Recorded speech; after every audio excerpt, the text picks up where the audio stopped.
ang Pangulo po ay hindi lang po naaalarma sa numero. Patuloy pa rin po ang... sagutin mo, hindi naalarma sa numero. Tinatanong ka ngayon, paano nyo ang taong bayan, galit na dito sa korupsyon na ito, wala pa rin nangyayari. Paano? Anong gagawin ninyo na hakbang? Mag-level up naman kayo.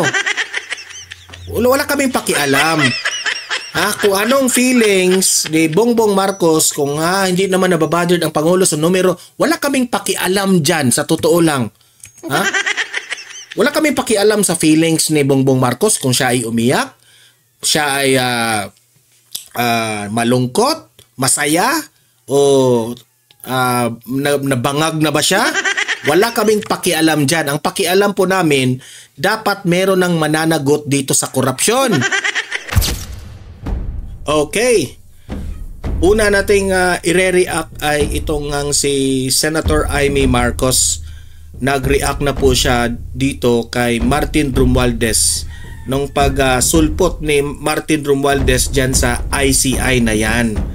Naka-imber ng ICI, bakit yan hindi ipa-livestream yan? Yan ang panawagan ng taong bayan actually sa totoo lang, nai-imber na ang taong bayan.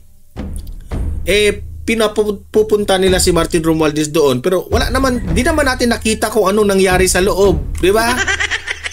Yan, nagre-react na si yan ang unang topic natin, si Manang Imee, no? Nagre-react na po dyan.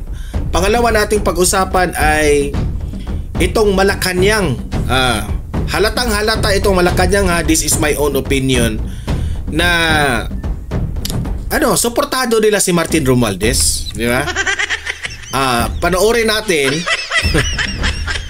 Panoorin po natin yung reaksyon ng Malacanang dito sa ICI na pumunta na itong si Martin Romualdez, okay, with Auntie Claire Castro. Pangatlo, natin pag-usapan, ito mataas-taas to, no?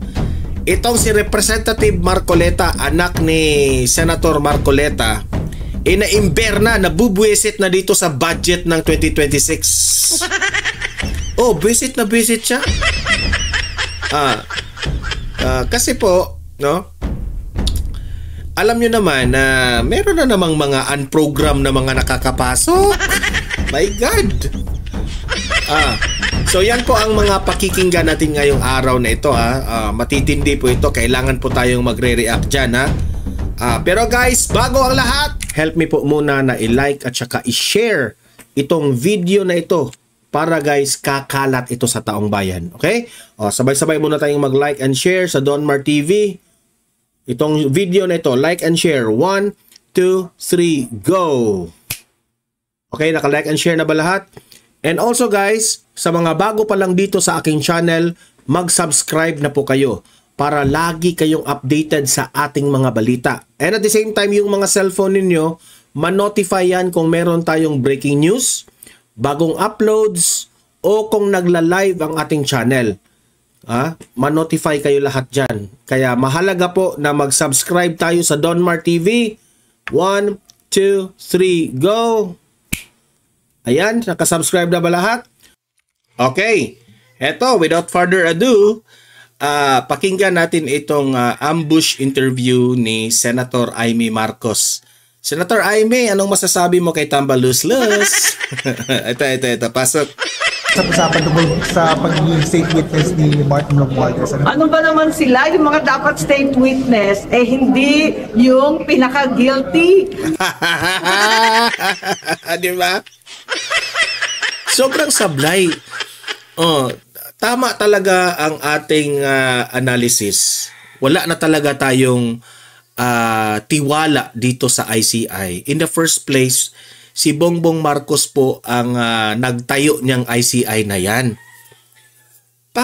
Pangalawa, ang ginawa nilang state witness, itong si Tamba Martin Romualdez. Sabi ni Senator Imee, bakit nyo ginawang state witness yan? Yan ang pinaka-mastermind. Sablay! Sobrang sablay. Tama nga naman itong si Senator Imee. Na-real talk na naman sila. Ano ba naman yan? Talaga naman na tinutumbok ng sangkatutak na ebidensya na sa Kongreso nagmula ang iba't ibang kalokohan. Imagine that one ha. Sa buong sambayan ng Pilipino ngayon na nakatutok dito sa issue ng flood control corruption. Lahat naman ng taong bayan alam na dyan po nanggagaling sa House of Representatives ang korupsyon na yan. At walang iba na walang ibang itinutukoy dyan, yung leader at that time. Ang leader at that time ay si Martin Romualdez. Oh, diba? Alam. Yan nga ang ikinagalit ng taong bayan. Lumalabas na ang taong bayan. Galit na galit. Nagrarally na halos araw-araw na nga Diba? Tapos, ang maririnig ng taong bayan, yung pinaka-mastermind, yun pa yung state witness. Sobrang sablay. Ganyan po ang administrasyong ito ni Marcos. Imagine that one. So halatang halata, no? This is my own opinion. Pwede akong magkamali dito, pwede akong tama dito. Pero duda ko tama talaga ko dito Alam ko sa simulat sa poll na itong Malacanang headed by the president ay talagang pinoprotektahan niya si Martin Romualdez, ang kanyang pinsan. Diyan ka mali talaga. Imagine that one. Nagkaroon sila ng ICI, si Bongbong Marcos ang gumawa. Tapos, nung nag-hearing na, pinapupunta na yung big fish, hindi naman nila live stream. Bakit hindi nyo nila live stream yan? Di ba? Yan ang pinakamalaking ipinagtataka ng taong bayan. Bakit niyo hindi ila-live stream yan? Guilty ba kayo? Meron bang usapan dyan? Nagkakapi-kapi lang ba kayo dyan? Kumakain lang ba kayo ng samgyupsal dyan sa loob? Ganon-ganon? Ha? Nakakatawa na Very obvious na talaga ito mga pangyayari. Kaya't kinakailangan suriin natin maigi, pambihira naman, magbibida-bidahan pa ngayon. Diba? Instead na mananagot yung tao, siya pa yung nagbida-bida ngayon. Bida-bida pa siya. Sorry. Mensahe niyo sa ICI. This is a disgrace sa bansang Pilipinas. Sa totoo lang. Actually, tama yung sinabi ni VP Sara sa kanyang interview kahapon. Tayo sa bansang Pilipinas, we are too behind by our neighboring countries. Yung mga anong tawag doon? Yung mga malalapit nating mga countries na umuunlad na ngayon, Cambodia at kung saan-saan pa. Dahil wala sobra ng korupsyon dito sa Pilipinas talagang lala to the highest level ang korupsyon. Kaya nakakahiya na we are too behind by the other countries, At yan po nakakalungkot isipin. Ay, hindi ako nakikialam dyan. Independent daw sila. Si Romualdez. Independent daw sila. Obvious naman Independent, pero alam naman natin na halata na kinokontrol po ang script nito. Kasi ang sa akin dyan, state witness si Martin Romualdez, pagkatapos niyan, makakalimutan na ng taong bayan na wala na. Sino nang mastermind dito? Ang dating isinisigaw na Zaldico at Martin Romualdez ay bigla na lang magiging ghost project. Biglang mawala na lang. At ewan ko lang kung ang taong bayan ay papayag ng ganyan. Hanggang ngayon ang taong bayan gusto na talaga na may makita na may mananagot, di ba? Swing daw siya, i-publicize yung kanyang SALN kung utusan siya ng ICI. Wala namang problema yung SALN. Ang tanong, totoo. Walang problema yung SALN na yan. Bago lumantad yan sa ICI, sinisecure na yan lahat. Totoo. Sabi pa nga nila, di ba? Take for an example kung anong ginawa nila ni District Engineer Alcantara. Di ba? money laundering, marami yan. Maraming mga paraan para itago yung mga pera. Oh. Ano ba yun? Totoo bang yun lang? What do you think is the reason behind bakit umarap siya sa ICI? Anong nakikita niyo dito? Hindi ko alam. Pero Panibagong script po yan. Kasi alam na yan ni Senator Amy Marcos eh. Yung kanyang kapatid, mahilig sa script. Alam na yan ni Senator Amy. So, hindi natin yan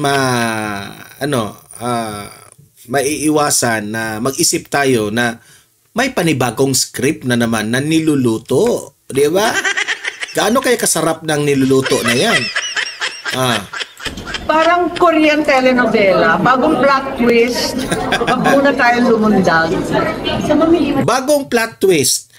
Ang mastermind naging state witness. Yun ang bagong plot twist nila eh. Taas ang expectation mo na may magagawa yung ICI to address itong flood control. Hindi, naniniwala ko sa mga members ng ICI, wag lang tayo magpaandar sa kung ano-anong gimmick dyan. So ito naman, ano naman ang reaksyon ng Malacanang headed by the attack dog, Auntie Claire Castro? Pakinggan natin. Yusek, good afternoon po. Nanumpa na po si former House Speaker Martin Romualdez sa Independent Commission for Infrastructure. Sabi po niya ay lubos siyang makikipagtulungan at tumulong sa pagtuklas po ng katotohanan. Wala siyang itinatago, wala siyang dapat itago, bagaman hindi siya bahagi ng bicameral conference committee. Ano po. May mga lumutang din na parang kinukonsidera siya na maging state witness. Pwede po ba siyang maikonsidera na maging state witness dito po sa flood control mess? Depende po sa kanya magiging salaysay at kung ano po. Depende po dyan. Bakit ganun siya magsalita, no? Depende ang kanyang mailalahad. At depende na po rin yan sa Department of Justice. Ang ganda ng buhok ngayon ni Auntie Claire, oh. Ang galing ng planchado yung buhok ni Auntie Claire. Kung siya pa ay maituturing na isang state witness at ito naman po ay irerekomenda sa korte. So lahat po yan ay depende sa lahat ng mangyayari. So hindi pa po natin masasabi kung siya pwede maging state witness o hindi. So yan ang opinion ng Malacanang, ha. Tama rin naman na sana naman, no, na hindi mag-decide kaagad ang ICI na gawin kaagad na state witness itong si Martin Romualdez kasi wala, natapos na yung script. Kung di ba? Tapos na yung script. Kaya yung plot twist sino ba yung director nito? Bakit state witness na si Martin Romualdez? Kung ang mag-state witness itong si Martin Romualdez, ang tanong, sino ang House Speaker sa panahon ng korupsyon? Di ba? Ano masasabi mo kay Amy Marcos na sinabi ni Senator Amy na naging state witness yung may kasalanan? Thank you. Next question, Ann Soberano, Bombo Radio. Good afternoon, Yusek. Yusek, a reaction lang po from the palace. Inaprobahan na po kasi kahapon ng Kamara ang 2026 national budget at to be transmitted na po ito sa... Isa pa yung budget na yan eh. Mamaya, pakinggan nyo yung privilege speech ni Representative Marcoleta. Senate para sa kanilang pag-aproba din and then magbabaycam na po sila.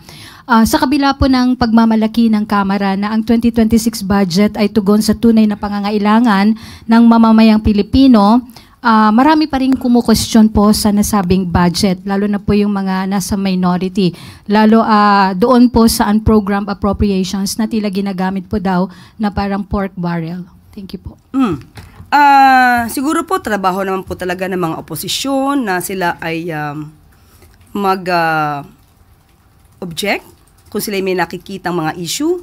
Pero sa palagay po at sa tingin ng pamahalaan, lalo-lalo na po ng DBM, sinasabi po natin ang budget, lalo-lalo na po sa unprogrammed appropriations, ay kinakailangan po.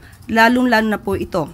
Hindi po ba nagkakaroon po tayo ng sinasabi natin magkakaroon ng pag-deplete ng funds ng NDRRM dahil sa maraming nagiging kalamidad sa ngayon.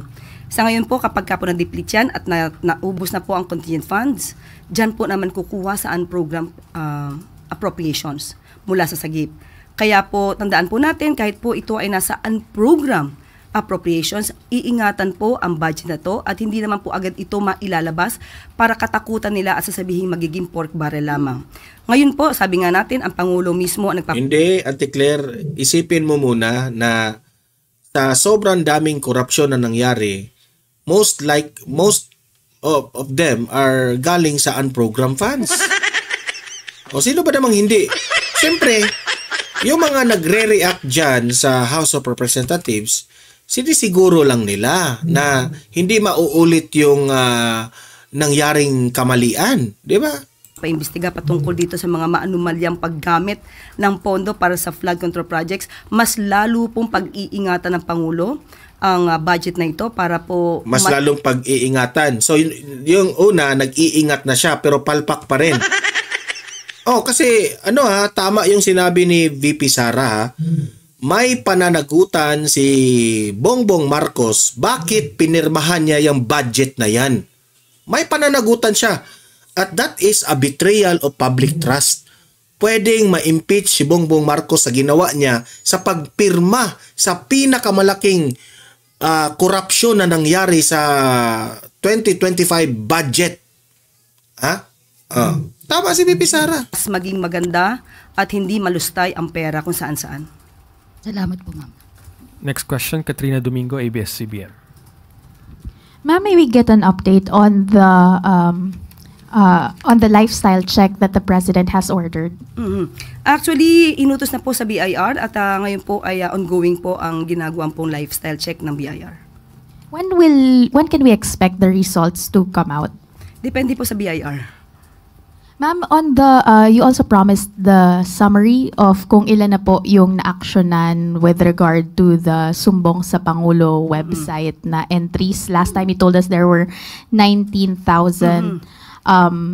entries already. Ilan na po dito yung resolved? Ilan po yung pending? Actually, ang sinabi po dito, lahat po ng mga reports na to, although nabasa na po ang iba, ay pino-forward po sa DepDev. At kapag ka po nagkaroon na ng inspection at nagkaroon ng findings, ito ay ibibigay na po sa ICI. So kung ano po ang magiging findings dito ay malalaman na po natin sa ICI. Next puro question, ICI. Kay Bongbong Marcos rin naman yung ICI. Pascones, PRTV.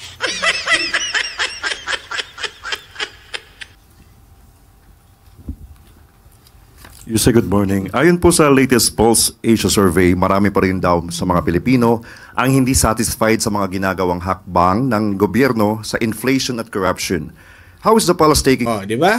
Siya na mismo ang nagsabi niya na, Auntie Claire Castro, hindi po yan fake news.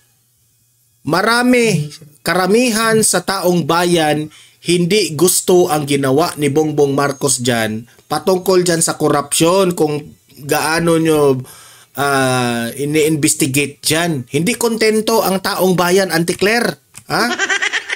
Hindi kontento. Klaro na yan, survey na yan. This feedback, and ano po yung mga specific steps na ginagawa ngayon para ma-regain ang tiwala ng publiko, considering the fact na wala... Actually, sir, ako nang sumagot, hindi na yan mariregain. Bastos yung Pangulo na yan Weak leader. Hindi na yan mariregain. Ang taong bayan, nakatatak na sa isipan ng taong bayan na hindi kaya ni Bongbong Marcos na pagiging presidente. Pang nakukulong sa flood control scandal po. Saan po galing ulit ito? Sa Pulse Asia survey. Pulse Asia. Well, unang-una po, kung tataranta na siya. So, paano niya ito sagutin? Po ay gumagawa ng survey. Ang Pangulo po ay hindi naman po naaalarma sa numero. Patuloy pa rin po ang... sagutin mo, hindi naalarma sa numero. Tinatanong ka ngayon, paano nyo ang taong bayan, galit na dito sa korupsyon na ito, wala pa rin nangyayari. Paano? Anong gagawin ninyo na hakbang? Mag-level up naman kayo. Wala kaming pakialam. Kung anong feelings ni Bongbong Marcos, kung hindi naman nababudget ang Pangulo sa numero, wala kaming pakialam dyan, sa totoo lang. Wala kaming pakialam sa feelings ni Bongbong Marcos kung siya ay umiyak, siya ay malungkot, masaya, o nabangag na ba siya? Wala kaming pakialam dyan. Ang pakialam po namin, dapat meron ng mananagot dito sa korupsyon. Anong gagawin niyo? Wala kaming pakialam sa feelings ng Pangulo. Pagtatrabaho ng Pangulo para po lalong malabanan ang korupsyon dito sa ating bansa. At dati na rin po niya sinabi na rating should not be based only on one survey. Wala nga kaming pakialam dyan sa anong sasabihin niya sa ratings. Ang pakialam po namin, ano na ang mga level up na mga ginagawa ninyo para masugpo itong meron ng mananagot dito sa panawagan ng taong bayan. At paano masasauli yung mga ninakaw na pera ng mga kawatan sa gobyerno? Yun ang paki namin. So, may mga pagkakataon po kasi naiiba ang resulta sa mga ibang survey. Naiiba. Hindi mo ano. So, wala kang gagawin lang kasi para sa inyo hindi totoo yung survey. Naiiba yung survey.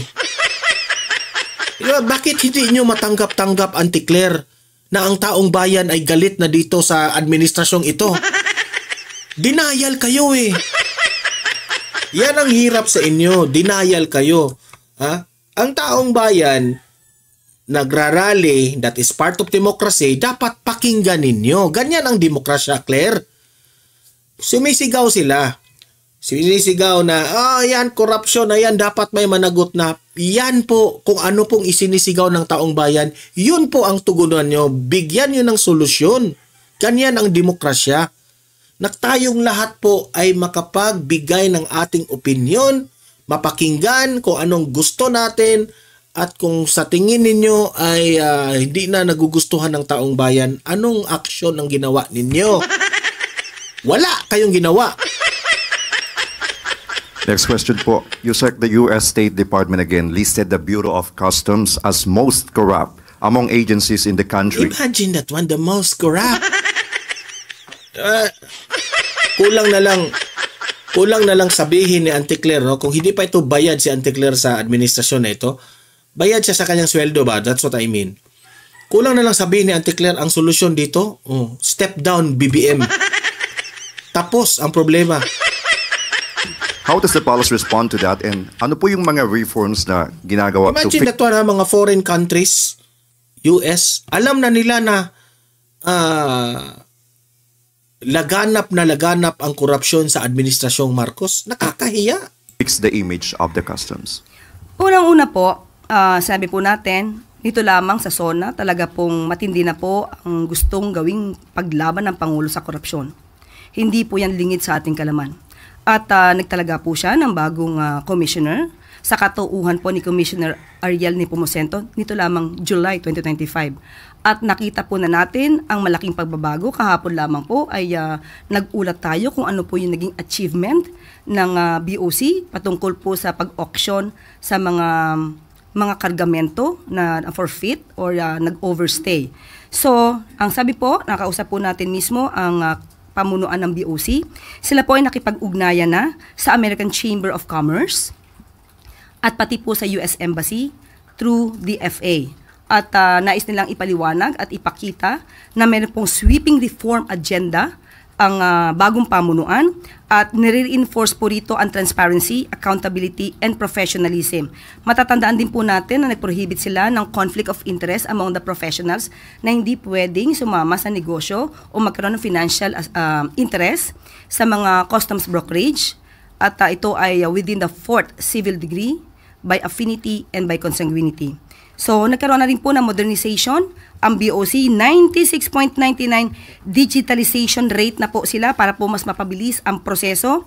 At kasama po dyan yung implementation ng overstaying cargo tracking system, enhanced and travel system at ATA CarNet monitoring. And the BOC is also working with the World's Customs Organization. So, ito pong lahat ay para tugunan ang direktiba ng Pangulo na patayin hanggat maaari o maiwasan ang korupsyon sa ating bansa. So, with this report, tingin natin at Nangangarap pa kayong patayin yung korupsyon? Hindi nyo nga kaya i-live stream ang ICI. aasahan natin ang magiging positibo naman siguro ng tugon ng US State Department. Ito naman pakinggan naman natin. So much with Malacanang na opinion sa korupsyon na yan ng nangyaring paglantad ni Martin Romualdez sa ICI. Punta naman tayo dito sa 2026 national budget. Na ang daming mga unprogrammed funds na naman. Meaning to say, ang dami na namang gumagalaw. Ang dami na namang nagko-crawling dyan. So, heto po yung nagpalabas po ng frustrations, ika nga, itong si Representative Marcoleta, ang anak ni Marcoleta. Panoorin po natin ito. Madam Speaker, distinguished colleagues of the House of Representatives, I rise today to register my vote no on the third reading of the General Appropriations Bill. While this representation recognizes the necessity and urgency of passing a national budget, Congress should always commit to fiscal responsibility and institutional integrity. These compel me to oppose this measure based on the following critical grounds. First, the retention of unprogrammed appropriations amounting to 250 billion rounds counter to the growing demand for transparency and fiscal discipline. Tingnan nyo kaano kalaki ang sa unprogrammed funds, These funds, outside the regular budget and subject to broad discretion, have long fueled public distrust. Sa pagsisimula po ng Kongresong ito, sinabi po ng House leadership that the 2026 budget will be the most transparent budget, the most open budget. Pero parang hindi po natin tinupad ang pangakong ito. Akala po natin totoong magbabago na. Correct. Akala po natin totoong magre-reforma na. Pero itinago lang pala ang mga questionable pondo under the guise of unprogrammed appropriations. Di ba? Akala natin nagbabago na. Pero yung virus, lumipat lang doon sa unprogrammed funds. Ay! Flood control, lumipat sa unprogrammed funds. Lumipat ang virus. Lumipat ang mga buwaya. For a new member of this chamber, this is not just a line item. It is a test of whether we will continue old habits or chart a more accountable path. Correct. Second, the reduction of the Office of the Vice President's budget to 733.2 million, reverting to its 2025 level, disregards the real and tangible work done on the ground. As someone taking my first stand on the national budget, I believe that public service should be funded based on impact, not politics. To ignore performance because of political alignments weakens institutions that we should be strengthening. Third, the huge allocation of 1.4 billion to the Presidential Communications Office for ASEAN to 2026 reflects misplaced priorities. While hosting international events has its place, it should not eclipse the basic needs of our citizens. As a new legislator, I am expected to help build a future budget culture that puts substance over show. At bilang panghuli, the budget process continues with marginalization of regular appropriations committee members.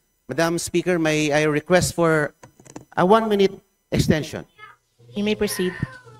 Ako po ay miyembro ng Appropriations Committee. 134 po kami na miyembro nito. Ngunit, hindi ko po naramdaman masyado ang aking partisipasyon sa committee na yon. Dahil mangilan-ilan lamang ang may kapangyarihan na mag-approve o mag-deny ng mga amendments. Halos 14 lang sila na miyembro ng Budget Amendments Review Subcommittee o yung BARC. Sila lamang ang nakapangyayari at nasusunod sa budget amendments.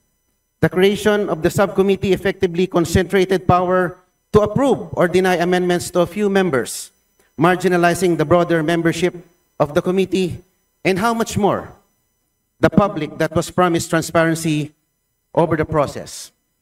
The reasonable addition of funding for relevant programs were not given credence, and yet glaringly unexplained items were accommodated in the proposed budget.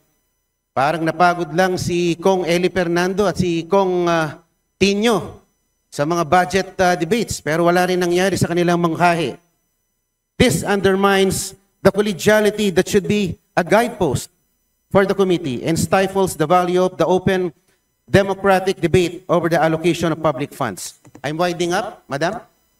Let the record reflect that my opposition is a stand for fiscal responsibility, transparency, and the fundamental integrity of our legislative process. For these reasons, a deficit in procedural transparency, the proliferation of ambiguous and program funds, and the effective marginalization of regular legislators in the deliberative process, I vote no on the General Appropriations Bill. Thank you, Madam Speaker. Madam Speaker, may we recognize Representative Antonio L. Tino, ACT Teachers Party List. Ito naman si Tino, pakinggan rin natin. Ibang version naman ang sa kanya. The Honorable Antonio L. Tino from the ACT Teachers Party List is recognized. Maraming salamat, Madam Speaker. No ang boto ng kinatawang ito sa General Appropriations Bill para sa fiscal year 2026. Hindi po ito people's budget. Sobrang tinipid at kapos na kapos ang pondong nakalaan para sa interes ng taong bayan. Sa kabilang banda, tuloy ang ligaya ng iilan at mga dayuhan. Magtutuloy-tuloy ang malawakan at sistematikong korupsyon at pagwawaldas ng taong bayan. Bagaman tinanggal ang locally funded flood control projects, pinalobo naman ang budget para sa kalsada, farm-to-market roads, tulay, multipurpose buildings at iba pang infrastructure projects. Habang hindi binabago ang umiiral na sistema, ito ang patuloy na pagmumulan ng malalaking kickback o SOP. Pinalobo rin ang pondo para sa ayuda kung saan pinaiilalim sa patronage ang serbisyong panlipunan. Sa madaling sabi, nananatili sa 2026 proposed budget ang pork barrel system na salalayan ng patronage politics na kasangkapan ng presidente upang mapairal ang kontrol sa lehislatura at sa buong sistemang pampulitika. Sa aming tansya, merong minimum na 695.78 bilyong pork barrel funds sa General Appropriations Bill 2026 kung saan 414.72 billion ay sa legislators at 281.07 billion ay presidential pork barrel. Pinapanatili ang sistema ng allocables o tiyak na alokasyon o parte ng bawat legislator sa budget ng DPWH at iba pang infrastructure. Nagkakahalaga ito ng minimum na 230 million para sa bawat congressman at 3.2 billion para sa senador. Higit pa, nananatili at ayaw tanggalin ang 243 billion unprogrammed appropriations o ang bagong forma ng presidential pork barrel na maaaring gugulin batay sa malawak na diskresyon ng Pangulo. Hindi matatakasan ng Pangulo mismo ang direktang pananagutan para sa 3,700 infrastructure projects noong 2023 at 2024 na pinondohan ng 214.4 billion mula sa unprogrammed appropriations at marami ngayon sangkot sa corruption. Pinananatili rin ang napakalaking confidential and intelligence funds, 10.08 billion na mayorya ay nasa Office of the President. Ang budget din na ito ay para sa paghahanda bilang lunsaran ng giyera. Bilang lunsaran ng giyera ang Pilipinas ng US sa ilalim ng Comprehensive Archipelagic Defense Concept ng Marcos Jr. Administration at ng DND-AFP. Bilyon-bilyon ang nakalaan para sa EDCA sites, para sa infrastructure projects lang ng militar sa ilalim ng TICAS at para sa general sport ng NTF-LCAC. Please wrap up. Kulang ang classroom at kakarampot ang sweldo ng mga guro. Pinaasa ang mga teacher. Ang pangakong overtime pay naging OTY o okay, thank you. Dahil zero budget ang nilaan para dito. Dagdag pa rito, wala nang ang bayad, abonado pa ang mga guro sa aral program. Kapos na kapos rin ang pondo para sa kalusugan at sa right self-sufficiency na hindi target ng kasalukuyang administrasyon. Makatwira ng galit ng taong bayan. Kung ito ang pambansang budget na ating pinapasa, tiyak nabubuhos ang mamamayan sa lansangan upang ipanawagan. Lahat ng sangkot dapat managot. Ibasura ang pork barrel system, imperialismo, feudalismo, burokratang kapitalismo, ibagsak. I vote no. Majority Leader. Madam Speaker, I move to immediately transmit to the Senate all the bills that we have just approved on third reading. So move, Madam Speaker. There's a motion to immediately transmit to the Senate all the bills that we have just approved on third reading. Is there any objection? The chair hears none. The motion is approved. To our honorable members, the Speaker of the House, Faustino Boji D, will now address the body. The Honorable Faustino Boji D. III is recognized.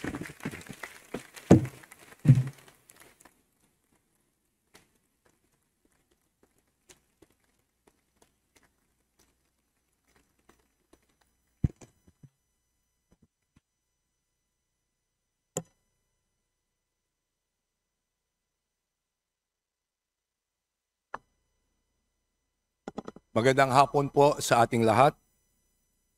To our distinguished guests, lalo na sa ating mga kababayan, mga kagalang-galang na kasama sa mula sa kapulungan ng kinatawan ng Pilipinas, sa bawat yugto ng ating tungkulin, sa bayan na kailangan lagi nating tanungin sa ating mga sarili, para saan ba talaga ang pamahalaan? At kanino ba tayo naglilingkod? Sa panahong ito, kinakalampag na tayo ng ating konsensya na maisatuparan natin ang tunay na reforma. Mga reformang magpapanumbalik sa tiwala ng taong bayan sa ating institusyon. Tungkulin nating lahat na ituwid ang dapat ituwid at pagbutihin natin ang ating serbisyo sa bayan. Ang sagradong mandato ng pamahalaan ay ang makatarungan, bukas at responsableng pamamalahagi ng yaman at oportunidad para sa ating lahat. Iyan ang dahilan na kung bakit tayo naririto. Yan ang diwa ng Kongreso. Tiyakin na ang bawat piso na galing sa buwis ng ating mga kababayan ay ginagamit ng tama at makarating sa tunay na nangangailangan.